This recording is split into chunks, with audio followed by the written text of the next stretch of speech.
നമസ്കാരം. കേരളത്തിലെ നഗരങ്ങളെയും ക്യാമ്പസുകളെയും വിഴുങ്ങിയ മാരക മയക്കുമരുന്ന് മാഫിയയുടെ അന്ത്യം കുറിക്കാൻ വി.ഡി. സതീശന്റെ നേതൃത്വത്തിലുള്ള പുതിയ യു.ഡി.എഫ് സർക്കാർ അത്ഭുതകരമായ വേഗതയിലാണ് നീങ്ങുന്നത്. കഴിഞ്ഞ മെയ് 4 മുമ്പ് ഇവിടെ ഭരിച്ചിരുന്ന പിണറായി വിജയൻ സർക്കാരിന്റെ 10 വർഷക്കാലം കേരള ചരിത്രത്തിലെ ഏറ്റവും കറുത്ത ലഹരി യുഗമായിരുന്നു എന്ന് പറയാതിരിക്കാൻ കഴിയില്ല. സംസ്ഥാനത്ത് മുക്കിലും മൂലയിലും മദ്യശാലകൾ തുറന്നുകൊടുത്തും കഞ്ചാവും MDMAയും പോലെയുള്ള മാരക സിന്തറ്റിക് ലഹരി വസ്തുക്കൾക്ക് തഴച്ചു വളരാൻ പരോക്ഷമായി മണ്ണൊരുക്കിയും കഴിഞ്ഞ സർക്കാർ കാണിച്ച അനാസ്ഥയ്ക്ക് ഇന്ന് പുതിയ ആഭ്യന്തരമന്ത്രി രമേശ് ചെന്നിത്തല കൃത്യമായ മറുപടി നൽകിയിരിക്കുകയാണ്. മുഖ്യമന്ത്രി വി.ഡി. സതീശൻ ഉദ്ഘാടനം ചെയ്ത് ആഭ്യന്തരമന്ത്രി രമേശ് ചെന്നിത്തലയുടെ നേരിട്ടുള്ള മേൽനോട്ടത്തിൽ സംസ്ഥാനത്തുടനീളം ആരംഭിച്ച operation Toofan the narcotic hunt എന്ന മയക്കുമരുന്ന് മാഫിയകളുടെ ഉറക്കം കെടുത്തി മുന്നേറുകയാണ്. പ്രഖ്യാപിച്ച് വെറും 3 ദിവസത്തിനുള്ളിൽ 800ഓളം പ്രതികളെയാണ് പോലീസ് വലയിലാക്കിയത്. പഴയ ഉമ്മൻചാണ്ടി സർക്കാരിന്റെ കാലത്ത് ബ്ലേഡ് മാഫിയകളുടെ വേരറുത്ത ഓപ്പറേഷൻ കുബേരയെ വിജയകരമായി നടപ്പിലാക്കി കയ്യടി നേടിയ രമേശ് ചെന്നിത്തല ഇപ്പോൾ ഓപ്പറേഷൻ തുഫാനിലൂടെ ലഹരി മാഫിയകളുടെ കോട്ടകൾ ഓരോന്നായി തകർത്തെറിയുന്ന കാഴ്ചയാണ് കേരളം കാണുന്നത്. കഴിഞ്ഞ വർഷങ്ങളിലൊക്കെ കേരളത്തിൽ ലഹരിമരുന്ന് ഉപയോഗവും അതുവഴിയുള്ള ക്രിമിനൽ കൊലപാതകങ്ങളും വലിയ തോതിൽ വർദ്ധിച്ചിരുന്നു. 100 ലഹരി കേസുകൾ പിടിക്കപ്പെടുമ്പോൾ അതിൽ 10 എണ്ണമെങ്കിലും അന്നത്തെ ഭരണകക്ഷിയിലെ DYFI, SFI സംഘടനകളിലെ പ്രധാനികളുമായി ബന്ധപ്പെട്ടതായിരുന്നു എന്ന യാഥാർത്ഥ്യം നമ്മൾ കണ്ടതാണ്. തിരുവനന്തപുരം ജില്ലയിലെ മലയൻകീഴിൽ നിന്നും DYFI പ്രവർത്തകന്റെ പക്കൽ നിന്നും വൻതോതിൽ മാരക ലഹരിമരുന്ന് പിടികൂടിയ സംഭവം അന്ന് വളരെ വലിയ വിവാദമായിരുന്നു. നാണക്കേട് മറയ്ക്കാൻ വേണ്ടി പിന്നീട് അയാളെ പാർട്ടിയിൽ നിന്നൊക്കെ പുറത്താക്കിയെന്ന് പറയപ്പെടുന്നുണ്ടായിരുന്നു. ഇത്തരത്തിൽ ഭരണകക്ഷിയുടെ പരോക്ഷമായ പിന്തുണയും പോലീസിന്റെ നിഷ്ക്രിയത്വവും കാരണമാണ് കഴിഞ്ഞ വർഷങ്ങളിൽ കോടിക്കണക്കിന് രൂപയുടെ മയക്കുമരുന്ന് പിടിക്കപ്പെടാതെ കേരളത്തിലേക്ക് ഒഴുകിയത്. ക്രിമിനൽ പശ്ചാത്തലമുള്ള ലഹരി മാഫിയകളെ സ്വന്തം അണികളായി സംരക്ഷിച്ച കമ്മ്യൂണിസ്റ്റ് ഭരണകൂടത്തിന്റെ ഇരട്ടത്താപ്പാണ് കേരളത്തിലെ യുവതലമുറയെ ഇത്രയധികം നശിപ്പിച്ചത്.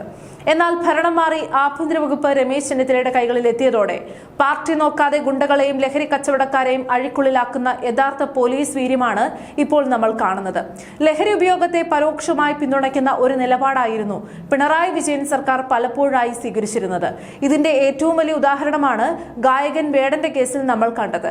ലഹരി ഉപയോഗത്തെ പ്രോത്സാഹിപ്പിക്കുന്ന രീതിയിലുള്ള നിലപാടുകൾ പരസ്യമായി സ്വീകരിച്ചിട്ടും ആ വ്യക്തിയെ സർക്കാർ ചടങ്ങുകളിൽ VIP ആയി പങ്കെടുപ്പിക്കുകയും മികച്ച ഗാനരചയിതാവിനുള്ള അവാർഡ് നൽകി ആദരിക്കുകയും ചെയ്ത ചരിത്രമാണ് പിണറായി സർക്കാരിന്റേത്. സാംസ്കാരിക മേഖലകളിൽ ലഹരിയെ മഹത്വവൽക്കരിക്കുന്നവർക്ക് ഭരണകൂടം തന്നെ ചുവപ്പ് പരവതാനി വിധിക്കുമ്പോൾ അത് സമൂഹത്തിന് നൽകിയ തെറ്റായ സന്ദേശം ചെറുതൊന്നുമായിരുന്നില്ല.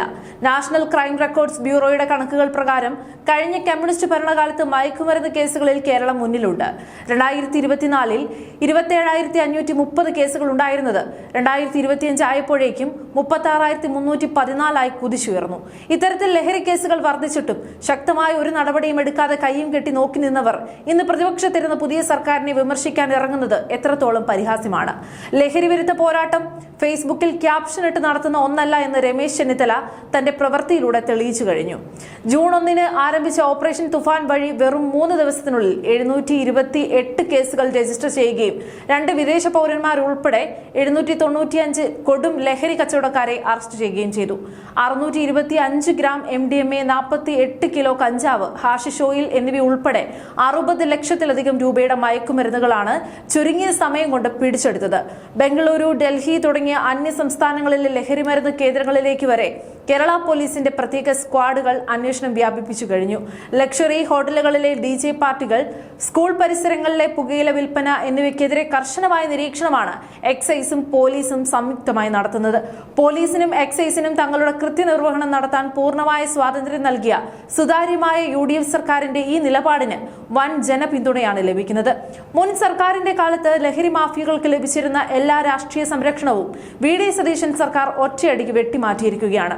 കേരളത്തെ ലഹരിയുടെ തടവറയാക്കി മാറ്റിയ മുൻ പിണറായി സർക്കാരിന്റെ 10 വർഷത്തെ അനാസ്ഥയ്ക്ക് ഭരണം മാറി വെറും 1 മാസത്തിനുള്ളിൽ കനത്ത തിരിച്ചടി നൽകിയ ആഭ്യന്തരമന്ത്രി രമേശ് ചെന്നിത്തലയുടെ ഓപ്പറേഷൻ തുഫാൻ അതീവ ജനപ്രിയമായി മുന്നേറുകയാണ്. അന്ന് സ്വന്തം പാർട്ടിയിലെ DYFI ഗുണ്ടകൾ മലയൻകീഴിൽ കഞ്ചാവ് വിറ്റപ്പോൾ സംരക്ഷണം നൽകിയവരും വേടനെ പോലെയുള്ളവരെ ചടങ്ങുകളിൽ ഇരുത്തി അവാർഡ് നൽകിയവരും ഇന്ന് പുതിയ സർക്കാരിന്റെ ആക്ഷൻ കണ്ട് കൈയടിക്കുകയാണ്. വെറും 3 ദിവസം കൊണ്ട് 800ഓളം ലഹരി മാഫിയകളെ പൂട്ടിയ കേരള പോലീസ് ഇന്ന് സ്വതന്ത്രമായി പ്രവർത്തിക്കാൻ തുടങ്ങിയിരിക്കുന്നു. രാഷ്ട്രീയ അതിപ്രസരമില്ലാതെ ലഹരിയുടെ വേരറക്കാൻ ഇറങ്ങിത്തിരിച്ച വി.ഡി. സതീശൻ സർക്കാരിന്റെ ഈ വിപ്ലവകരമായ മുന്നേറ്റത്തിന് കേരളത്തിന്റെ പൂർണ്ണമായ പിന്തുണ ഉണ്ടാകുമെന്നതിൽ യാതൊരുവിധ സംശയവുമില്ല.